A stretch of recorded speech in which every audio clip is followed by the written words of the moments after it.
should not be 300. We don't 300, 500 now they carry now. The chief. You don't know how much before now. Oga, na 300. I said now 500. Oga, give my Don't change. change. Inflation. Just a word. But like yeast, it makes everything rise. Rise so high, even our savings can't fight. From food, to transportation, to clothing, to even rent. The reason basic income barely feels like it came. Our hard-earned money failing to dance to the rhythm of inflation. We barely get through today, only to worry about tomorrow. Yet, tomorrow carries so much hope on its shoulders. Hope amidst the fear of how it will turn out. But despite the gloom, there is good news.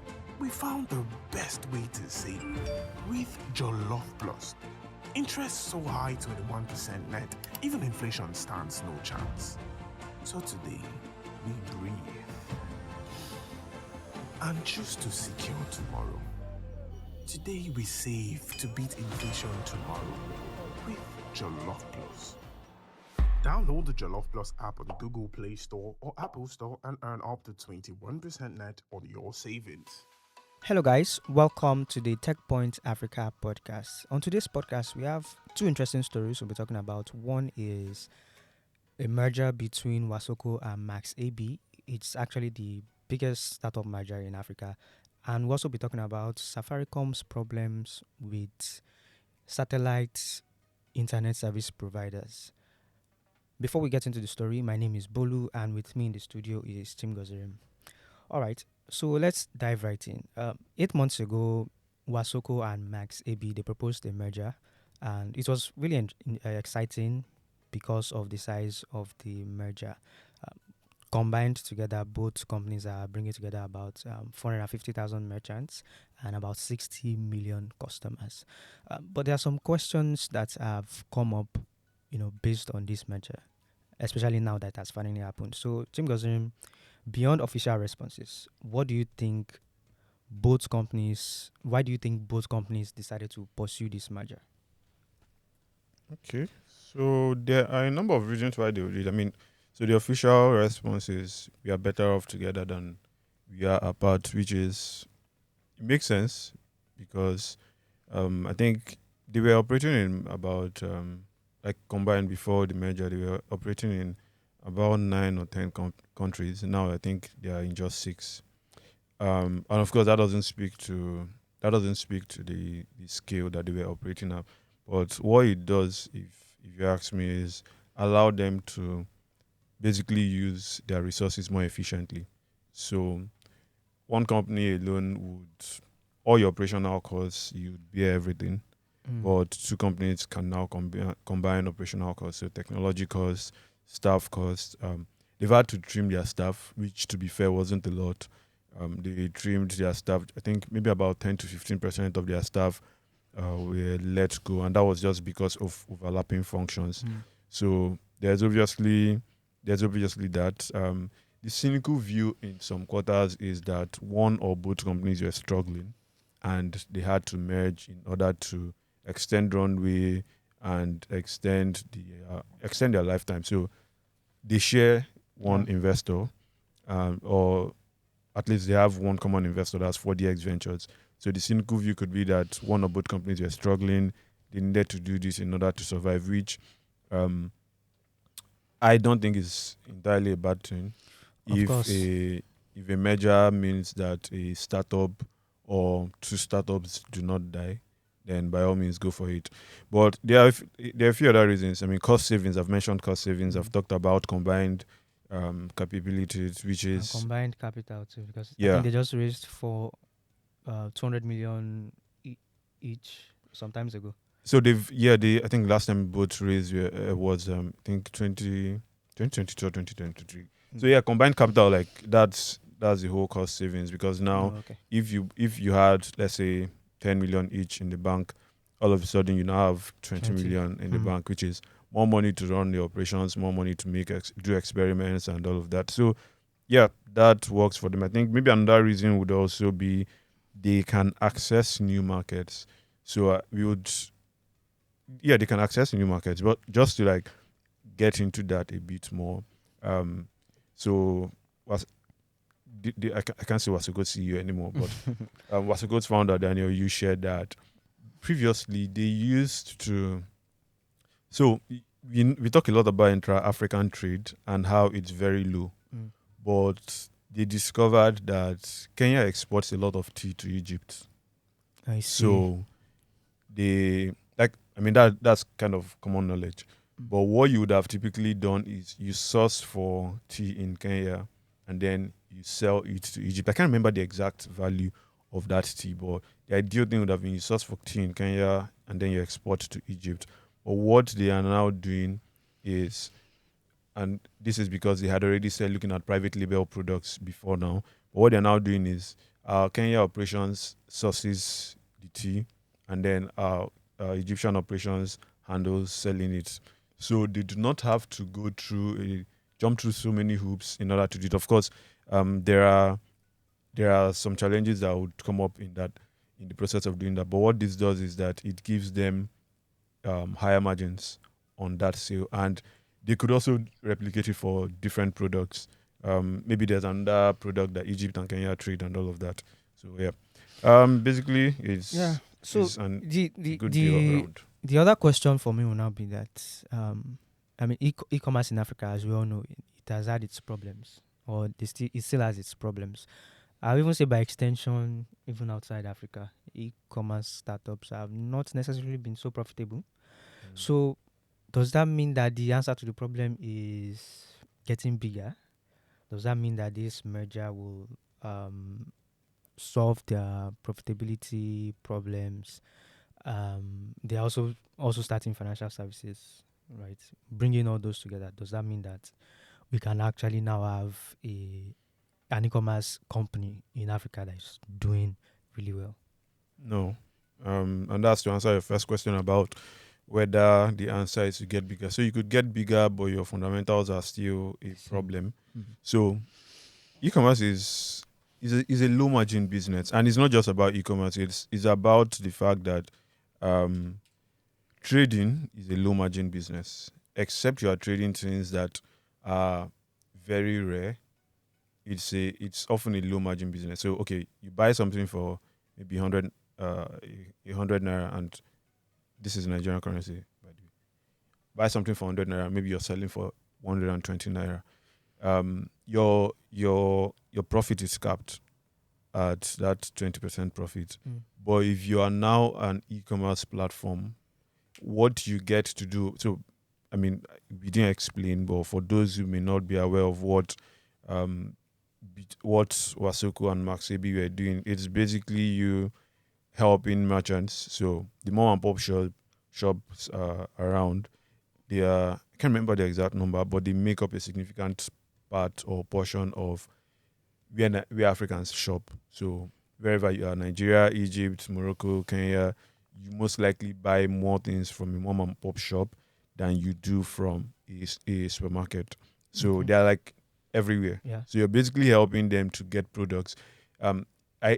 Before now, if they needed to stock up, they either had to go to the market, and if you don't have your kids around or you don't have a help, your shop would be locked up for a couple of hours, perhaps even the whole day, depending on where you go to get your products.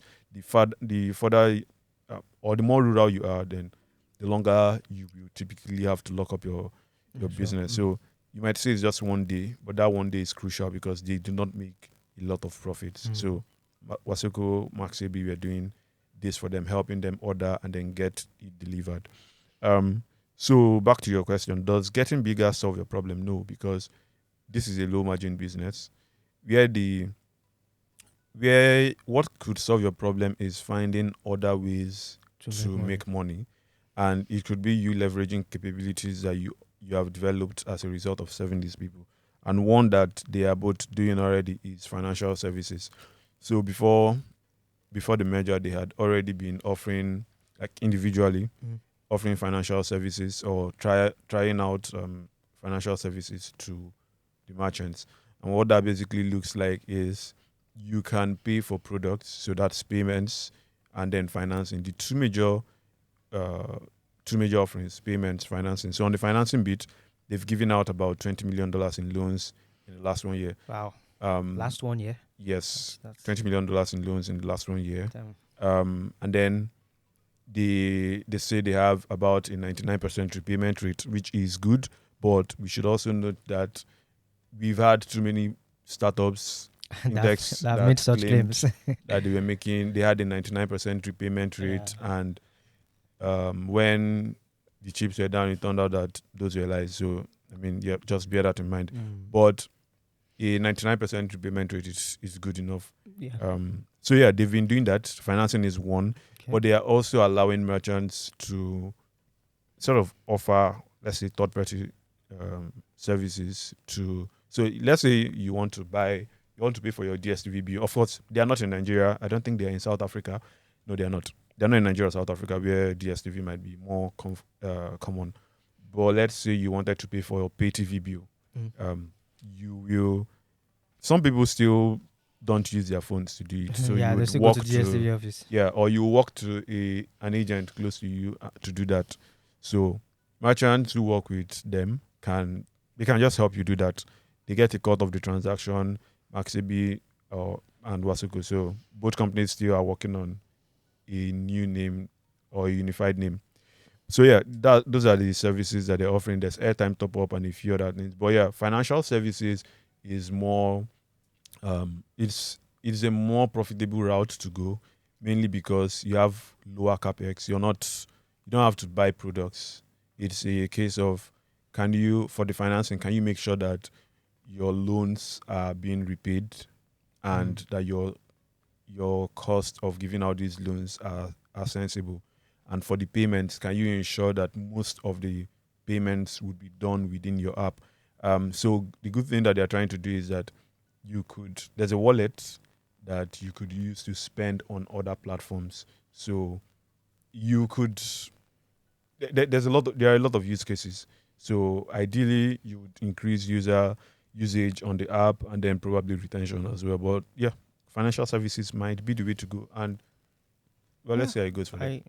I mean, somehow I think there's something that I don't know we used to say it, but they keep saying e-commerce basically they become or they start doing fintech things at some point, and I think it's probably all just geared towards the profitability thing. Yeah, so like I said, e-commerce is basically buying and selling. It's commerce. And commerce is not the most. You need volumes to make money. That's the major thing. You need volumes to make money. So the 100 units you sell would not be what makes you massive. You need volumes, and if you layer technology on it, the problem is in most cases you could even look at Amazon, right? You have to change user behavior. You have to tell people to stop going to a shop and start using an app. So you would most likely have to incentivize them. Yes, of course, they might see the benefits in making an order, but you have to incentivize them. You have to hire people to go and talk to them. I mean, MaxAB has they currently have about 4,000 employees, and I think that's just full-time staff. When you add contract staff and all, it should be more than that. So you need to hire a lot of people, which is just natural with it. So if you're running just a fintech, you could probably run most fintechs with a very small group of people. Yeah. But you can hardly run an e-commerce operation with 10 people. Because there's logistics, there's sourcing products, there's a sales, there's marketing.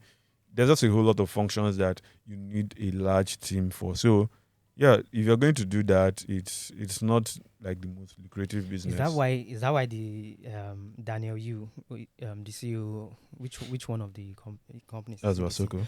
So is that why he said that? Speaking about their expansion to Senegal, he said we saw some opportunity on ground in terms of fragmented informal retail space, but we underestimated the challenges when it came to running those localized operations. That was what he was talking about. Oh, okay. So it goes back to the benefits of combining operations. So yes, they launched in Senegal and Cote d'Ivoire, But what he says is, yes, they launched, but they soon realized that they did not have the experience of operating in both countries. So Wasoko is Kenyan. Most of your business has been done in Kenya and parts of East Africa. And then you decide that you want to get into West Africa.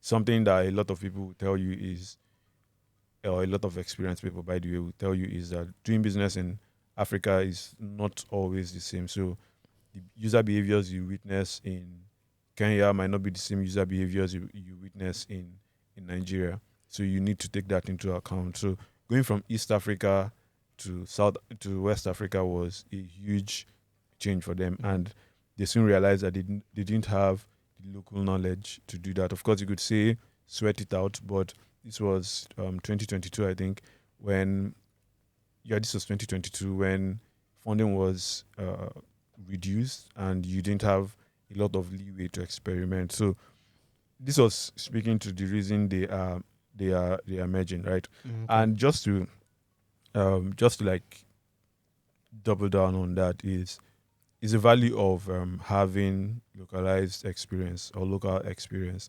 So you could expand into a new country, but if you don't have the right understanding, you most likely bomb it. There are just a lot of factors that come into play. There are new networks to build.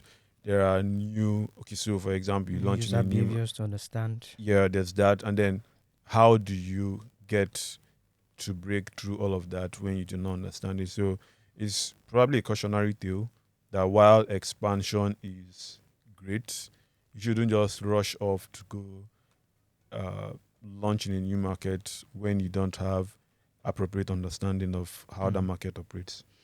Okay. All right. I think we've discussed Wasoko and MaxAB's merger at length. Let's now go to Kenya, where Safaricom is, should I say, trying to block or trying to get regulators to do something about satellite internet service providers. If you don't know what satellite internet service providers are, a very good example is Starlink. Yes, people who provide internet for you via satellite. Safaricom is telling the regulator to, you shouldn't really if you want these people to operate, you should probably get them to be on ground. And if they will not be on ground, they need to operate under the same license or operate under the license that they have been given. This is, for me, it raised some flags, right? I should note that they did not explicitly say they were trying to block a particular satellite internet service provider. They just said they wanted regulators to take a closer look at the operations of satellite service internet providers. But I really think they are talking about Starlink. But let's not start from there. Let's start from why Safaricom is trying to tell regulators, and that's the regulator for internet services in Kenya is the Communications Authority. Okay, so why is Safaricom trying to tell the regulator what to do? And what does this tell us about how big companies respond to competition? So this is about your behavior, by the way. Because I don't know why you want. I mean, okay, so you look at it and you're thinking, this sounds very, very patriotic. You want the regulator to say ISPs, satellite ISPs should only be allowed to operate if they are partnering with local companies. But really what you want is them to partner with you. So perhaps they've tried to partner with Starlink and Starlink was like, get out of here. And they decided to go through the back door by forcing the regulator's hand and then spinning the patriotism, or I mean that patriotism line almost always works with people. Just give them a common enemy and they will go to war with you. So yeah, like I said, it's about your behavior. I do not know. I know why they are doing this. Okay. I know why they are doing this, and I'll come to that in a bit. But like I said, it's about your behavior. And for those who are not Nigerians, Sabaya is basically where an older person is trying to bully a younger person. Exactly. But why would what does this say about how big companies, and this isn't just Safaricom now, what does this say about how they approach competition? So a lot of, let's call them legacy companies or really large companies, existed at the time where they were able to build a hegemony or build like major dominance in a particular sector. And the entrance of a new person just makes it difficult. So typically the telco space is like capital intensive. You can't Yeah. just wake up one morning and maybe you have like spare $1 million or you have a laptop. So unlike fintech, right? You can't just wake up one morning, spin up code, and then you're up and running. You need some infrastructure to be able to do that. So they haven't had any issue with new entrants for a very long time. They've not, I mean, I'm not saying there hasn't been strong competition, but just by its nature, there's a very low barrier to entry. Except you have significant money, you probably will not be able to launch a telco. So they've not had to deal with this issue. And now there's someone who is flush with cash and can, like, on a I don't Cash know, on fund an for expansion free, right? So yeah, this is a poor attempt at hitting back at a new competitor. And it probably tells me that you are not willing to do the work of sitting Yes. down and thinking, how do I respond to this Well, new entrant? I would like to play devil's advocate a bit, Go ahead, and I devil. would say that if I will start with the lowest hanging fruit. I've been around for a long time. I have some influence, and there's somebody that wants to come and challenge my dominance. I will start with the one before starting to think about, okay, how do we compete? How No, do you're still I, an abaya if you decide that's the first thing you do. Agbaya or not? So I mean, that's no, that's the first thing I would do. I will well, use my influence. yeah, I will you're use- you're still an abaya. It doesn't change the fact that you're an abaya. I- So okay, Mm. primary school, you were used to coming first, and then this girl comes from a new school, Mm. and first 3 weeks you're already seeing that this girl knows what she's doing. She's not here to play. Yeah. Now you realize that you are in danger of losing out on your first position. Streak. Yes. So what do? Do you go to the teacher and say, "Oh, that girl cheats," or do you go back, sit down, well, and read more? So this is not a very parallel. No, example. it's as parallel as they come. This is business we are talking Yeah, about. it's business. Okay, fine.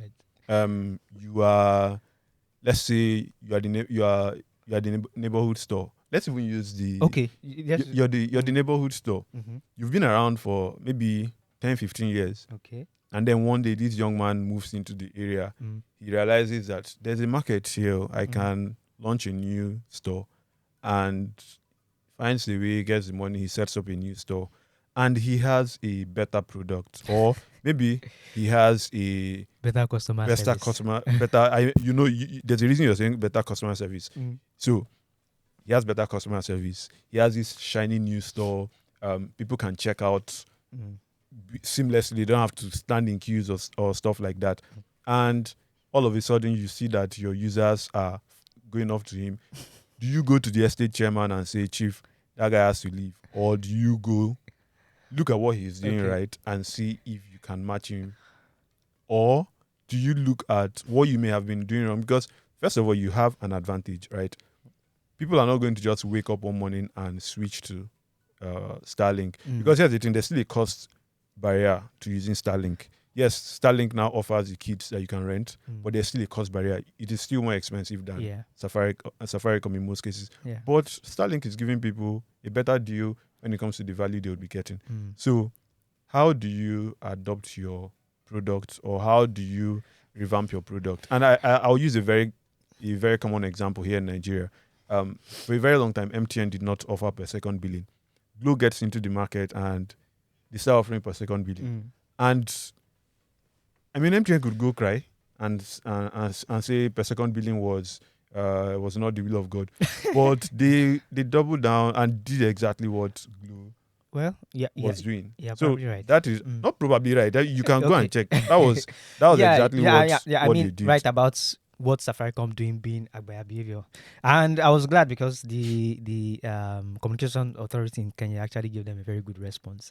They told them that it's not you that will tell us what to do. They said the authority independently examines such issues within its mandate and regulatory framework. So it's not you that I will mean, tell me. yes, because if everybody was allowed to, Mm, if everybody was allowed to run to the regulator and cry when things are not going their way, then at what point does it become? Because here's the thing, right?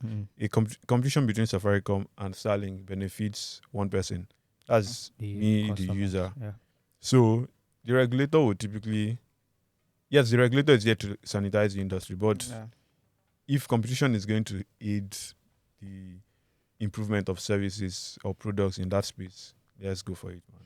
And I think in a way you've answered the next question, which is in an ideal world, who should they prioritize? The regulators.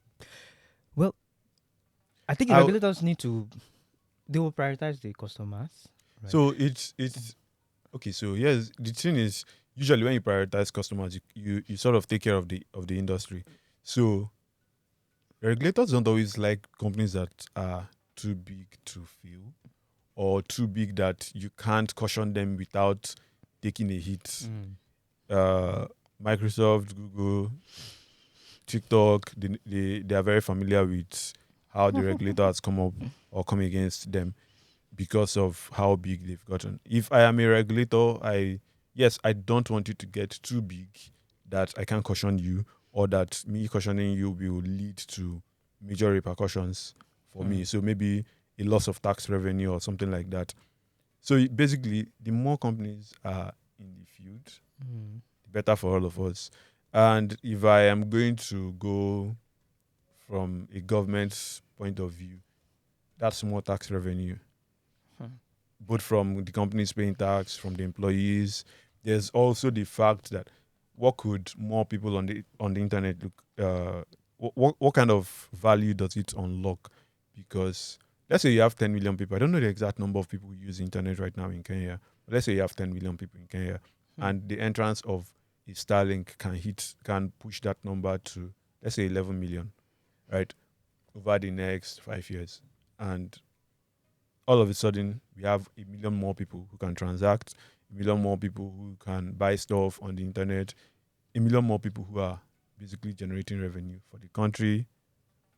And I'm choosing that over Safaricom. And if you don't understand why Safaricom is doing their Agbaya behavior, I think some of these stats, and this is why I say they didn't mention names, but this is why I think they're actually coming after Starlink. Before Starlink came, Kenya already had satellite internet service providers, and the total number of people using satellite internet in Kenya before the entrance of Starlink was around 405, right? And I'm not saying 405,000, I just mean 405 people, basically. And then Starlink came in, and in just 1 year, it grew by 10x. And then what does that 10x look? That 10x is about over 1,000 users, which is very small, right? Not really that big of a number, right? But I mean, it shows you that they were doing something right, because if those other players have been in the space for I don't know how long, but they've been in the space for a while, about 5 of them, right? And they only had, well, to be fair, some of them were only offering their services to businesses, right? So you don't expect that they will have millions of customers, right? But Starlink came in, and I mean, so it would be interesting. It would be interesting fast to look at this from a revenue point of view, as opposed to, because putting it that would put it into more perspective, because one company can give you the revenue that 100 users, true, and maybe even more, would give you. So I think it would be helpful to put that into perspective. Unfortunately, most of those companies are like private companies, and you can't get their revenues. Yeah, and same with Starlink. Those ones are not even a threat to Safaricom. I think Starlink is a threat because Safaricom is exactly. So Safaricom is like, and again, this is why I say it's about our behavior. Yeah, Safaricom is like,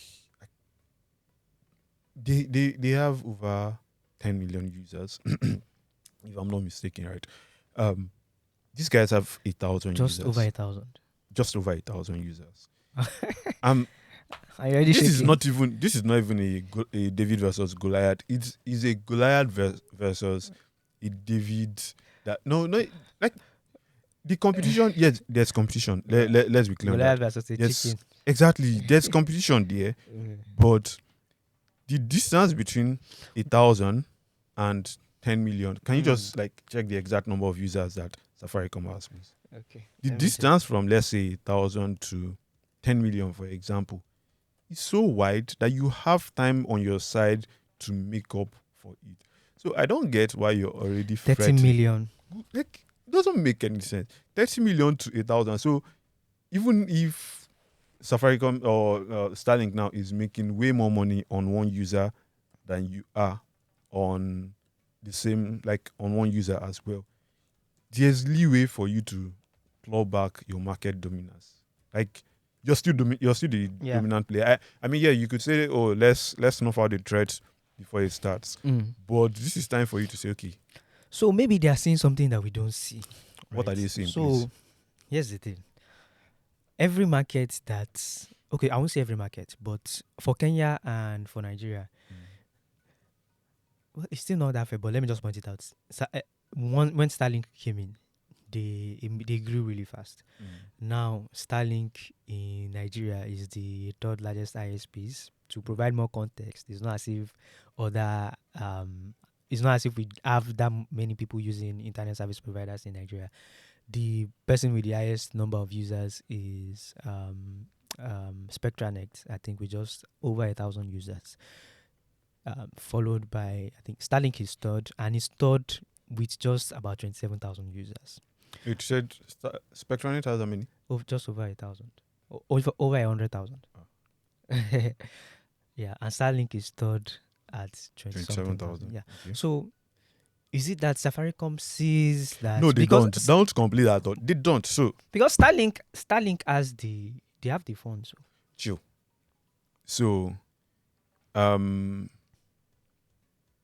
as a new player in a probably market that isn't so saturated, you have better, like the scale of your growth is bigger than True. the scale of growth for a Safaricom. For Safaricom. So, Safaricom can do, let's say, we grow 5x in a year, or maybe 2x in a year, and it will be 5x seen isn't too much. as good growth. But if Starlink does 1x, 2x, 3x, 5x, you'll be like, okay, because you're starting from a very low base. Yeah. You are going from 0 users to 1,000 users. You can't go from like the complexity involved in going from, let's say, Safaricom's 30 million to 34 million is significant. There's a whole lot that needs to go in. So it's either, and I'm careful to like say Safaricom is making a mistake, because these are people who have decades of experience in the industry. But it seems very short-sighted to me that you are focused more on eliminating competition than improving your services. True. Eliminating competition that, to be fair, isn't competition. I mean, so think about it. Nigeria's largest banks, imagine them trying to snuff out somebody who just launched his fintech 2 days ago. It makes absolutely no sense. Even if that fintech has 10,000 users and they offer the same services, there's enough time for you to improve your services. And you know what, you can even underprice. Like, you there are could different undercut ways them. to, So instead of you going to cry to the regulator like a kid, how about you just fix up your business? Yeah. So really interesting stuff Safaricom is doing in Kenya. I hope they probably hear this and decide to fix up instead of crying to daddy. But yes, I think that's all we can take on today's episode of the Techpoint Africa podcast. There's still a lot of things that happened in the African tech industry this week. You can find all of them on the Techpoint Africa website. Just go to techpoint.africa to find everything, and to also stay on top of everything. Like, you want to know what's going on, what has happened when it's happened, be sure to subscribe to our flagship newsletter, Techpoint Digest. It will hit your your inbox 5 a.m. every weekday. Yeah. And if you are more interested in other parts of tech, if you're interested in startups and investments, for example, subscribe to Chimgozirim's Equity Merchants. If you are interested in work and you want to know what the latest trends are when it comes to employers and employees and hiring, subscribe to Nifemi's Modern Workplace Africa newsletter. And if you're interested in technology and their evolution, be sure to subscribe to How Cool Tech Works. That is my own newsletter. It also has a podcast, just like Tim Gazirim's own and Nifemi's own. Yeah. Thank you so much for joining us. Be sure to give a like, share, and send your feedback to us at podcast@techpoint.africa. We'll see you in the next one.